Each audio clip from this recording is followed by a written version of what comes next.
Chapter 2, Scene 2.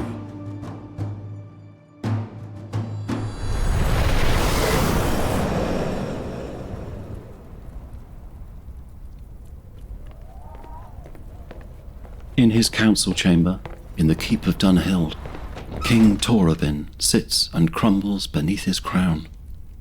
His knotted fists, calloused by axe handles, butcher's knives and brawls, are folded beneath his bearded chin.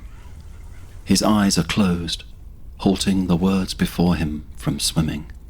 Fool, give me a song.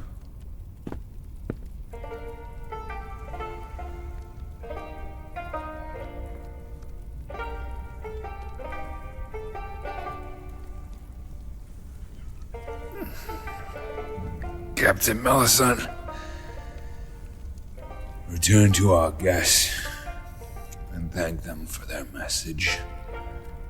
Then tell them that Dunhild will not be a vassal, not while blood moves in my body. If they want a tithe, they can bleed it from my wrists. As you will, Your Majesty. Melisande bows. He is a young man, fine of feature, with dark brown eyes and unruly hair of the brightest, shimmering gold. His armor is simple, cheap gambeson sewn with Dunhild's dragon, but he wears it proudly, the man making the uniform dashing. He turns toward the door, one hand on his pommel, the other dragging back his hair.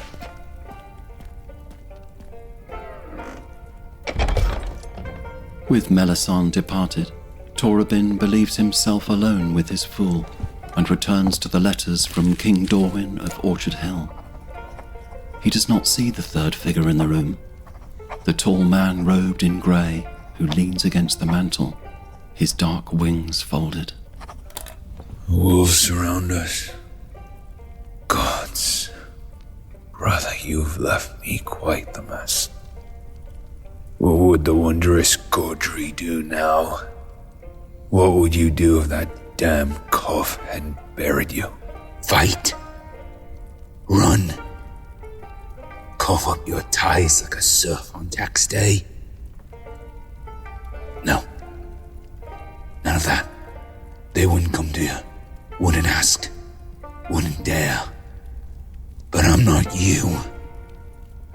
Enraged, the king rips off his golden crown and hurls it against the wall. I'm not a king. I'm a man. I want to split timbers and drink ale. I want to roll with tavern girls in stables. I'm not a king. Well, what are you listening to, Lockwood? Play! Terribly sorry, Your Majesty.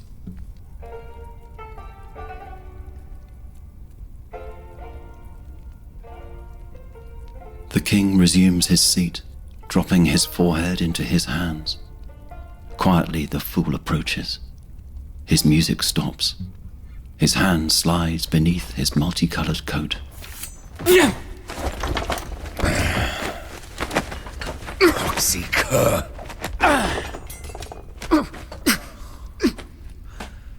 A knife. A fool with a knife. That's what they send.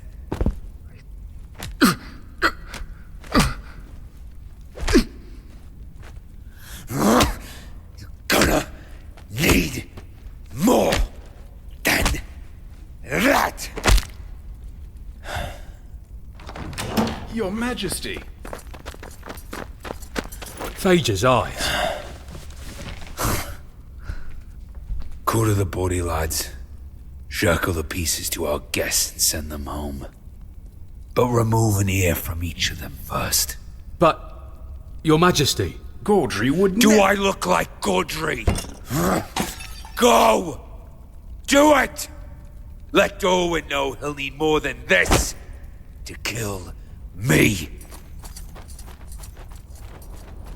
The figure by the mantel straightens and shrugs. He approaches the body of the fool and kneels, watching the pooling blood, waiting for the soul to rise.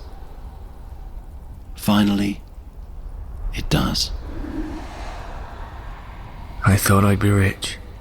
I hear that rather often. Please, come along. Now? Now.